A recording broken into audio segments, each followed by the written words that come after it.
Hello guys, প্রতিদিনের মতো আবারও নতুন রান্নার ভিডিও নিয়ে চলে আসলাম তোমাদের মাঝে। আজকে কিন্তু আমি রান্না করে দেখাবো কুমড়ো বড়ি দিয়ে পালং শাক। ভিডিওটি কিন্তু সম্পূর্ণ দেখার আগে আমার চ্যানেলটি তোমরা সাবস্ক্রাইব করতে ভুলবে না। মাছ মাংস যেমন শরীরের জন্য খুবই উপকারী, তেমনি শাকসবজিরও শরীরের দরকার আছে। আমি কিন্তু প্রতিদিন সবার বাড়িতে যেভাবে ঘরোয়া রান্না হয় সেটাই দেখানোর চেষ্টা করি। তোমরা যারা খুব কম তেল মশলার খাবার পছন্দ করো তারা কিন্তু আমার এই রান্নাটি একবার বাসায় ট্রাই করে দেখবে। একসময় আমিও রান্নাবান্না করতে পারতাম না, তবে আমার শাশুড়ি মায়ের কাছ থেকে সব রান্নায় মোটামুটি আমি শিখে নিয়েছি। সবাইকেই যে সব রান্না পারতে হবে এমন কোনো কথা নেই। আমিও অনেক সময় অনেকের কাছ থেকে এই বান্না শিখে নেই। তবে আমিষ রান্নাতে কিন্তু তেমন কোনো ঝামেলা নেই, যত ঝামেলা এই নিরামিষ রান্নাতে। কারণ যে ব্যক্তি রান্নাবান্না করতে জানে না তারা যদি পেঁয়াজ রসুন দিয়েও মাছ মাংস রান্না করে দেয় তাহলেও কিন্তু খাওয়া যায়, কিন্তু নিরামিষ রান্না যদি একবার গরমিল হয়ে যায় তাহলে সেটা আর মুখেই নেওয়া দেয়। আমার ম্যাক্সিমাম ভিডিও সবজি ভিত্তিক বলে তোমরা কিন্তু ভেবো না যে আমি আবার মাছ মাংস খাই না। মাছ মাংসও রান্না করি, কিন্তু সবজিটা আমার প্রতিদিনই লাগে। এই পালং শাক কিন্তু শরীরের জন্য খুবই উপকারী। এই পালং শাক খেলে শরীরে কিন্তু আয়রনের ঘাটতি কমায়। আর এই যে এই বড়িগুলো দেখছো না, এগুলো কিন্তু আমার বাসায় দেয়া বড়ি। সারা বছর টুকটাক খাওয়ার জন্য আমি বাসায় বড়ি দিয়ে রাখি।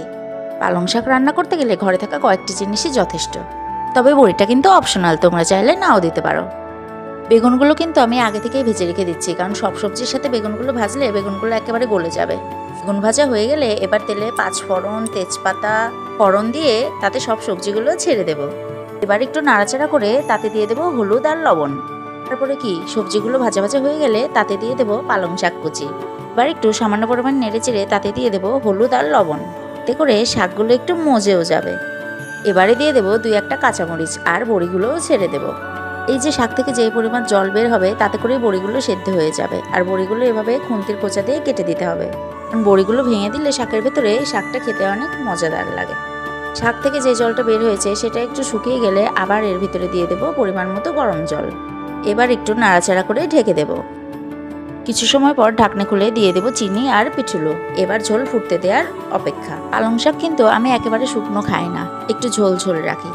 কিন্তু এতে ঝোলের পরিমাণ একটু বেশিই রাখবো, কারণ বড়িগুলো সব ঝোল চুষে নেবে।